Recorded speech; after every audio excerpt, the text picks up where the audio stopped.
So yeah, we're moving on to Nicky Speed. Very excited. You know, he's a great hip hop producer. Amazing. And I want to hear all the secrets of modern hip hop, because that's another genre that I only can visit. Although we were the first, I must say, we were the first ones to support hip hop when it started with the Sun City record. You know, we put all the rappers right on Sun City in 1985 when the industry was saying that rap is going to come and go. It's going to go away. So that's what they did say. Yeah. But, same thing with rock and roll. They thought, oh, it's a fad, it's going to go away. It never did. It found a way to hang around. And right, Nick, you're doing pretty good these days, I think. Man, it's a blessing to even talk to you guys, man. You guys are legends. And I want to give props out to everybody that's on this show, because I'm a huge fan of everybody that's on here. And I also want to say that Cornelius Harris is one of my mentors. Oh wow, yeah, he was really interesting. Hey, yeah. I watched your I watched a few of your YouTube videos of you mixing and making beats, it's fascinating to see your mind work while you put that together. And I'm watching you work your machine, and I'm like, that didn't even sync up. That doesn't sound on the same beat. And then all of a sudden, boom, it comes together. It's amazing to watch. Yeah, man. You know, that's just how creativity works, man. You know, it's just like, you know, you just work on something, and you just put your mind and your heart and your soul into it. And, you know, that's why I like creating on analog equipment, because to me, a lot of digital equipment gives me too many options. Because like if I look for a piano, then I have 800 pianos, and then I start losing my whole idea that I was trying to come with. Oh, right. Yeah. It's really like people say, oh, you don't play an instrument if you do electronic anything, but you were playing that mixing board thing. Yeah. The MPC 2000 XL. That's my baby right there. Is that the standard? It's like what was the old one? Like the 808 or whatever it was? Oh, that is the old one. Okay. That is the old one. A lot of you know, like people that I've been teaching and stuff like that, they're on like Fruity Loops and Logic and, you know, just a lot of different programs, the machine and everything like that. You don't use those. You don't use those things. I use actually all of the programs. I use everything, Ableton and everything. And but you get right to the basics when you need it, right? Yeah. You know, I just like the sound that the analog equipment gives me. You know what I mean? Because because I'm sampling into the machine, I get to actually like control the sound of the sound before it even comes into the machine. You get what I'm saying? Yeah. So, you know, it's like I get to kind of create my own sound versus me clicking and dragging. Yes. And keeping it the same way that it already was. Actually, I get to kind of manipulate it a little bit more. Yeah. Do you find that the analog sounds are a little bit have more width to them, have a bit more frequency? I think so. You know, I think so. Yeah, I feel that way too. You know. Yeah. Even though we listen, like I remember, you know, born in the USA from like when I was like 4 years old, man. You know what I mean? You know. Yeah, me too. I was 4 years old. Hey, like my father told me about that record. Like one of the first songs I remember. That's literally one of the first songs I ever remember in my life. Wow. You know what I mean? So it's an honor and a privilege to be talking to you right now. Not meant to be a patriotic song, am I right? That was tell me about that, man. That was an activist song right there. I would love to hear little Steven's you know, take on that. Well, it was really misinterpreted, and to say the least. Ronald Reagan tried to use it as a campaign song, you know. Right. And maybe that's why I remember it, because I actually met Ronald Reagan when I was 4 years old. Wow. Yeah, because I used to live in Washington, D.C., and I was like the youngest on-air radio personality on this radio station called WPFW. Wow. I might be the youngest ever, you know what I mean, by me being 4 years old, and they honored me at the White House. And I actually have a picture with Ronald Reagan, and all that. Wow. You know, it's like when you're 4 years old, you kind of don't remember anything before that, or you know what I mean, not too much of that even, but I think I was like mocking him. So there's like pictures of me just acting silly, standing right next to him. Wow! Because I was the youngest person. And were you spinning tunes, or was it a talk show? You're taking calls. Well, yeah, that's why at least they put me up there, because I was, they showed me how to like work the mixing board and like actually cutting tape. I'm an '80s baby. Wow. So how to cut tape and how to we were playing stuff like Run DMC, the Fat Boys. Like I'm the first generation of like a kid that was born into the world of rap. You know what I mean? Like rap music was already out before I was born. So I'm the first generation of that, where like one of my first memories would probably be a rap song. There used to be a great NPR in DC, Washington, D.C. I used to listen to it on the internet. I had a great hip hop station. I had a great hip hop show on the NPR station in DC, but that's crazy. I forget what not to mention, not around anymore. Stevie was one of my big influences as well. And I also got to say, of course, Motown, Martha Reeves, she's one of my heroes. Everything. And Alice Cooper. A lot of people will be surprised, but Alice Cooper is one of my favorite musicians. It's crazy that he's on the same show as me, because a lot of people, like, I'm kind of like alone on that with the crowd that I run with. they don't really know, or like they'll be like the shock rapper or the guy who bit the head off the chicken or whatever. I'll be like, what are y'all talking about? School's out. That's all you got to do is mention School's out to them. And like one of the illest things about Alice Cooper is that he came out with an album called Killer, and I believe 1971, and Michael and he had Vincent Price on it. Well, he had Vincent Price on one of his albums, and then you have Michael Jackson come out with Thriller with Vincent Price. Now I don't know if Michael Jackson was listening to that, but we all know that Michael Jackson was incredible. So, hey, you know what I mean? Kudos to Alice Cooper being an incredible musician. You know what I mean? I just want to say influence goes a long way. Plus, I don't know how many times Vincent Price said no. To be honest. I mean, I would love to have him on my album. I would too. Hey, tell us about Jay Dilla, because I know he's a big Detroit influence on everybody. I actually broke out the actual first Jay Dilla cassette tape. Wow. I bought this at the hip hop shop on. How hard is that to find nowadays? Oh, you can't find this. It might have been 200-300 copies. I don't even know if it was even 300 copies. This was total collector's item, right? This was purchased on 7 Mile in Greenfield in Detroit, Michigan. They did something innovative. They put like a sticker on the front, and they put like this little card in the inside. That's nice. And they put like this little cassette tape. So I was like about 14 years old maybe when I bought this. And I remember my mom was sitting in the car. You know what I mean? And it's like, so I heard Jay Dilla as a local artist. You know what I mean? And it's like, I just knew even then that, like, I've never heard anything like this. And I knew that this was incredible, and it just couldn't compare to anything else. And I knew when I started actually hanging out maybe 4 or 5 years later that, when I saw the reaction to his music, that I don't even know if that's what I wanted to do. It's just kind of like, it was so fun to see, you know what I mean? Because the people would be so excited. You know what I mean? It's like, there's this song that they have called Look of Love. And if you look it up, at the beginning of the song, there's like a little clip of a live version of it. So that's on their album, is this clip of this live version. And you hear everybody singing every word of it, and they're just so excited. What is the look of? It got something to do with a. Wow. So like, that would be the most, profound evidence of what the hip hop scene was like in that time. You know what I mean? Because people were so excited and they knew every word to every song, especially Jay Dilla's music and especially Big Proof. Rest in peace to both of those guys, because, I look at them both as mentors, even though I was only in the studio with Jay Dilla once. And Big Proof actually gave me like one of my first checks. And if you don't know who Big Proof is, that's probably Eminem's best friend ever.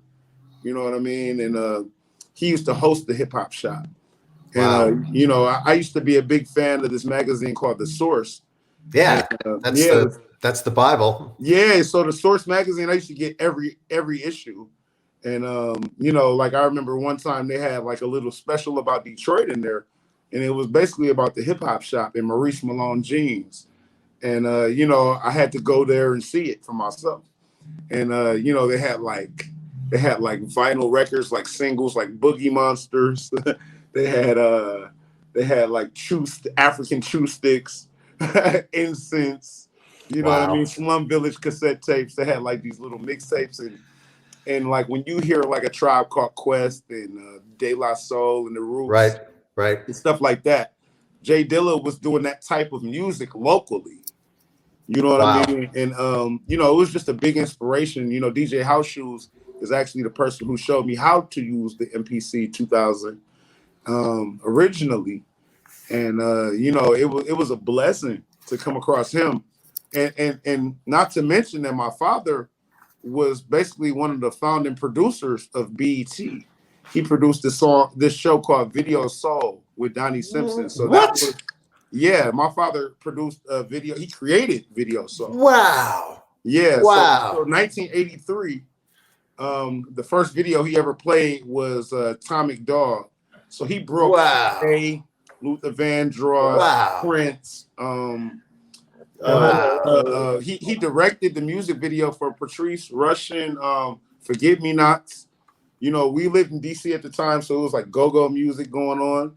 Oh, I like the go-go sound is good. Yeah, yeah. So and that became a big sound in hip hop, even. You know what I mean? So it's like I was, you know, like I said, Fat Boys was like one of the first groups, you know, to ever appear. My dad used to love all you can eat. You know what I mean? Like the song All You Can Eat from Crush Groove. I actually was like a baby in my dad's hands. Man, I was gonna say when we went to Crush Groove premiere. You had it all. I went to the Juice premiere and saw the Tupac movie early. You had it right from the womb, and I just want to show off my shirt, by the way. Black Lives Matter. You know. Oh, good. Black Lives Matter, by the way. You know what I mean? Because since you said Big Gretch was going to be on here, I didn't know Big Gretch was going to be on here. But that's an honor to even be on the same show as her. And you know, I know that earlier today or yesterday, she declared racism as an actual what was it? A state of emergency. Yeah, a public health crisis. A public health crisis. And I'm glad that somebody is, you know, trying to break down this systematic racism, because I always try to explain it to people.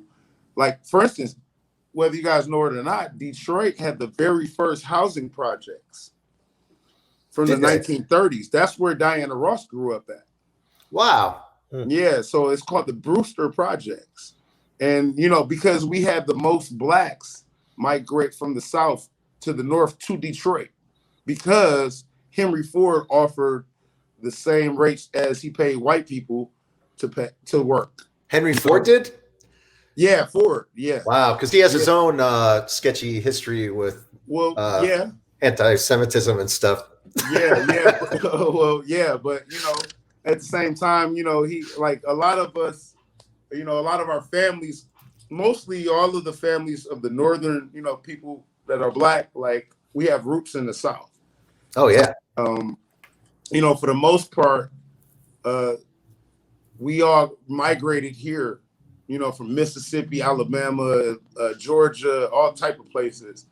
And, you know, people started their families here and stuff like that. And, you know, we were some of the first, basically like middle-class black people in Detroit. And then that's where you get like a person like Berry Gordy, who was working on the assembly line, right, and learned, you know, how Henry Ford and all them do it, and said, I'm going to start making records like that.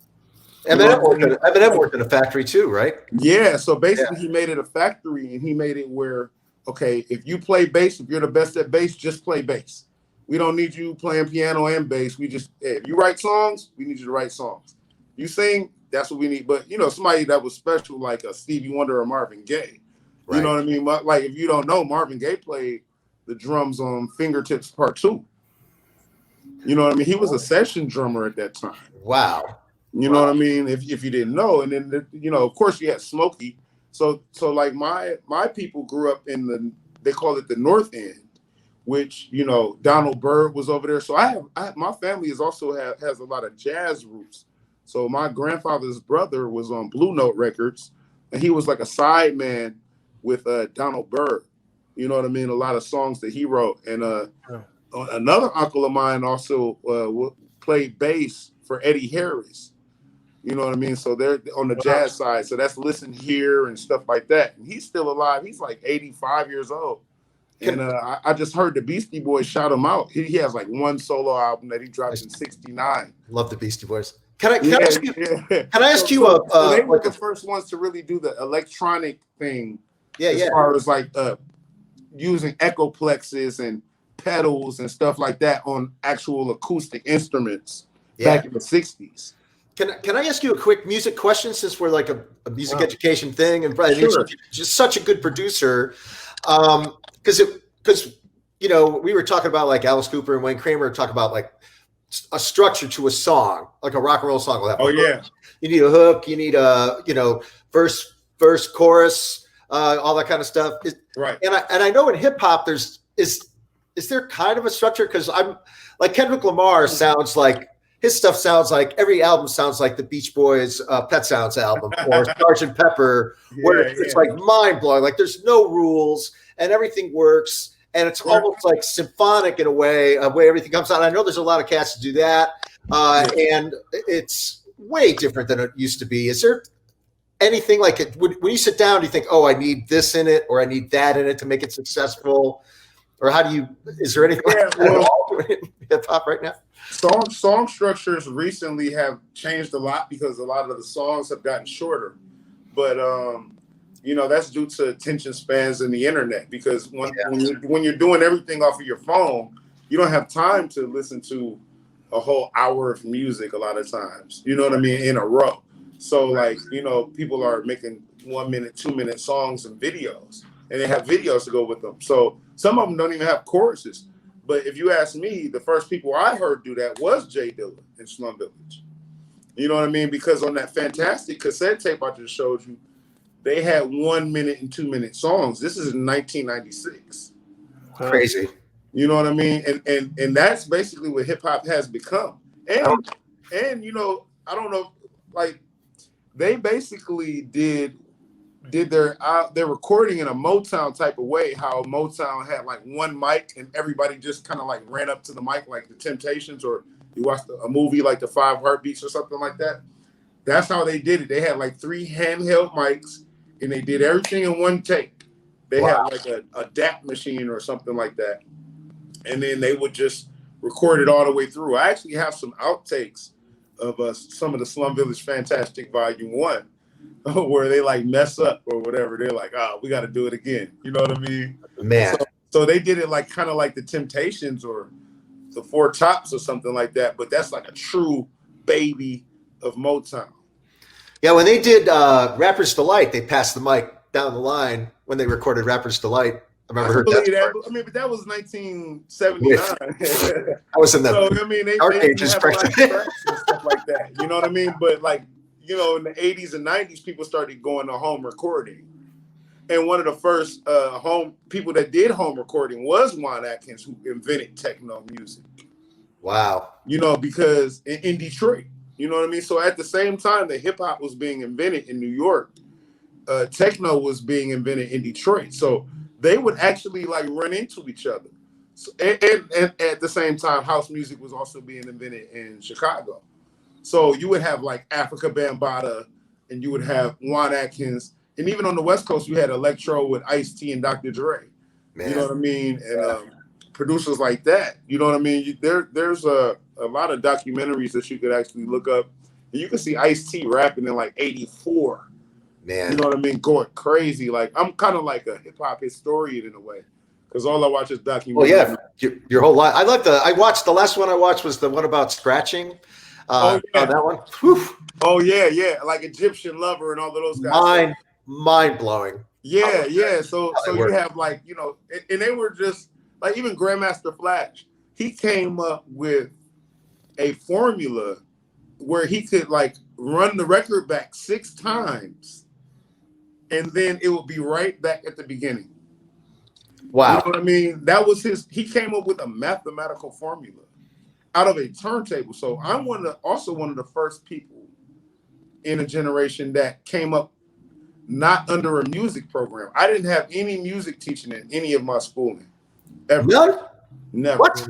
Are you kidding me? I'm super serious. I can't even, like, my aunt, they tried to put me in like piano lessons when I was like maybe 7, but I didn't even like it because I was just a kid. So I wanted to ride my bike and play outside. Yeah. You know what I mean? Like we had they actually got me a Rhodes piano. They had me a real piano and everything like that. I used to throw my coat on it. Like I didn't want to, you know what I mean? Like it was like homework to me. I thought I sounded better when I just played whatever. You know what I mean? And this is as a kid. I didn't know that I would be a producer or a rapper or anything, but I guess they saw something in me. But, you know, at the same time, I didn't really mess with the piano lessons like that. I was like, because I was more of a DJ, in my opinion. You know what I mean? But like me coming up in the early days of hip hop as a little kid, my people didn't understand me trying to scratch records on their record player. I bet parents were like, "Hey, you're going to ruin the needle." Yeah, they thought I was going to ruin the needle. Upsetting. I knew how to reconstruct cassette tapes that broke and all of that stuff. Like, little did they know I was a little scientist. You know what I mean? But like, I was banned from every stereo in every family member's house. Period. They did not let me. It was like a couple like cool like younger cousins, you know what I'm saying, or like cousins that was older than me but they was younger. Like, you know, they might have been like teenagers or something like that. So they'll make me little mixtapes of like Slick Rick and NWA and stuff like that. So I even remember like hiding tapes because they had cussing on it. You know what I mean? It's like Slick Rick and stuff like that. Oh yeah. You know what I mean? Slick Rick and NWA. What else? You gotta hide NWA from your parents when you're man. Oh yeah. Because I grew up even like I said, off top BET, but like the box. You know what I mean? So you got like Luke, you got Sir Mix-a-Lot, put them on the glass. Yep. Like I actually grew up in a generation where Onyx was showing real guns in their videos. Oh yeah, they're not props. Before it got banned on MTV. Not props. You know what I'm saying? Or like real big booties just shaking on the screen. You know what I'm saying? And it wasn't censored. 2 Live Crew. You know what I'm saying? But like there was also a TV show that was a local show called The New Dance Show. And that actually was one of the things that broke techno music to the world. So there's a guy named R.J. Watkins who had his own TV station, and WGPR was the first Black-owned TV station in the entire United States, and that was in Detroit. And they had a show called The Scene first, and then they had The New Dance Show, and then that would show like every day after school, kind of basically. So like you would see like a whole room of like people from Detroit just dancing. It was like you knew it was local, and you knew like this music wasn't necessarily playing on the radio. But it was just like it was like a Soul Train. That sounds like a hip hop American Bandstand or something. Yeah, it was something like that. But it was where like the action underground techno. It was like techno and like Miami bass. Was this on a regular station or UHF or? Yeah, actually it was you didn't even have to have cable. It was like a really local station. Like all you had to have was an antenna on your TV. Wow, those UHF stations were great back in the day. So look up New Dance Show. I will. And I'm obsessed with that show. Like that's any episode that I see, I'm looking it up because like all on YouTube, right? Yeah, that is the basis of techno, where techno came from, and a lot of early Detroit hip hop and a lot of early Miami bass, Disco Rick, Poison Clan. Yeah. You know what I'm saying? So like when we was kids, we was listening to that kind of music. House parties and school dances. That's what we were listening to. Did you separate, because you mentioned 2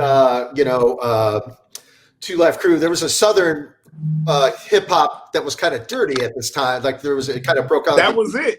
Next Houston. Yeah, that was it. You got Old Dirty Bastard, all those guys. Well, yeah, that's East Coast right there, Old Dirty Bastard. Yeah. But there was a period when, like in the 90s, when all the hip hop just went dirty and everything was about sex. That's what I'm saying. So you had the box. I mean, to me, NWA, well, you had Ice-T, but to me, NWA was kind of like the breaking point. And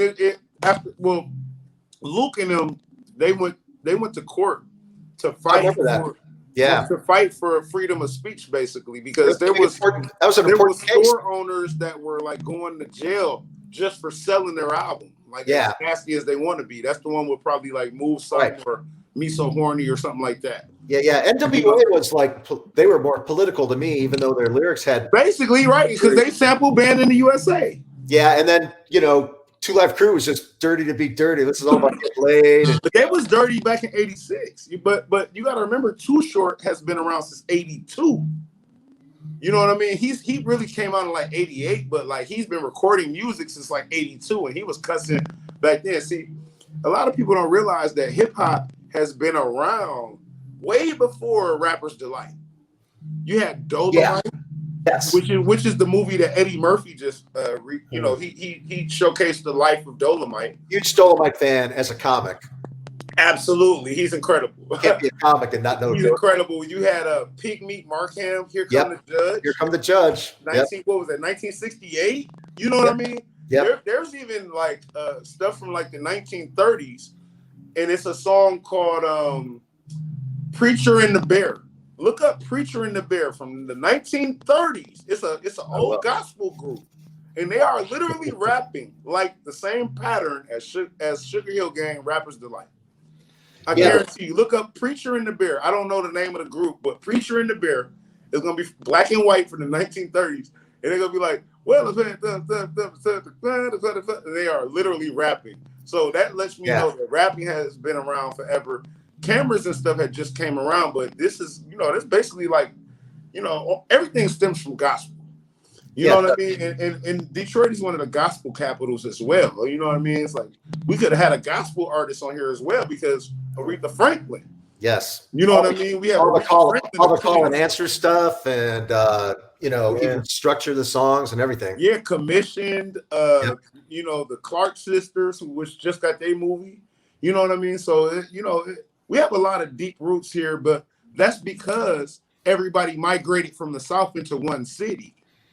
Yeah. You know what I mean? So they brought all of their musical styles to one city. So that's why Motown is so great. Pretty amazing. Let me ask you something, Nick. Let me ask you something. New Orleans. As you develop, Nick, through the years, I mean, you find yourself picking up some of the actual music theory? I mean, did you ever? Oh yeah. Did you ever learn the piano? I'm trying to start my own genre. I'm trying to start my own genre, man, because I come up under Juan Atkins and Cornelius and people like that. You know what I mean? Studying Alice Cooper and people like that, working with 50 Cent, Danny Brown, people like that. So, it's like at the end of the day, I'm trying to create a genre because to me, a genre is like 4 rhythms on the drums. Maybe like 4 rhythms on the musical side, you know what I mean? Because like the hip hop side, it's like, boom, boom, boom, boom, boom. You know what I mean? It's like I can go to like literally 4 rhythms, like reggae. You know what I mean? Like I know the rhythms that make up this genre, techno or house. You know what I mean? But when it comes to adding the musical part. Yeah, so if I come up with like 4 rhythms, I could create a genre. I feel like, you know what I mean? So it's like everything hasn't been invented yet. It's only 2020, man. We got a long way to go. Absolutely. You know what I mean? You guys get my video that I shot. I made like 3 beats earlier today. I think we're supposed to show it. I got to tell you, I'm sorry we have to even cut. We got to get Martha Reeves on, but you're like one of the most interesting cats I've talked to in a long time. Thank you, man. Hey, I hope we get to speak again sometime.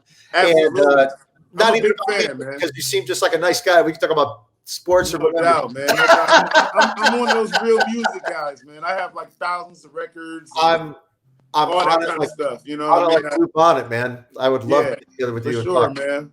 So, Steven, we're gonna say, Nick, thank you so much for being on the show, man. Thank you guys, man. I'm man. To everybody on here. And one thing I do want to say is, before Martha comes on, I had a conversation with her one time. She might not remember. I know she does remember this, but one time we had a conversation. We were at some event, And somehow I started asking her about Motown and what makes the Motown sound or something like that. And she told me that the Motown sound was based on the heartbeat. So that's how you get that shuffle beat. Do-do, do-do, do-do. So you feel me? Like I feel like she hasn't never said that in any other interviews, or I haven't heard any Motown artists actually say that, but she personally told me that at some event in Detroit that I had the opportunity to like sit next to her and talk to her for like 10 minutes or something like that. And she actually told me that the Motown sound was based on the heartbeat, and that's where they get all their sauce from. Very cool, man. Very cool. You know what I mean? So shout out to Martha Reeves, all right, Alice Cooper, everybody, my jazz musicians, my whole Detroit family. I love y'all guys, man. Thank you guys for having me so much, man. All right, Big shout out to Cole. You know what I mean? Oh, Cole Melina's the best. Thanks, buddy. All right, Nick. Love.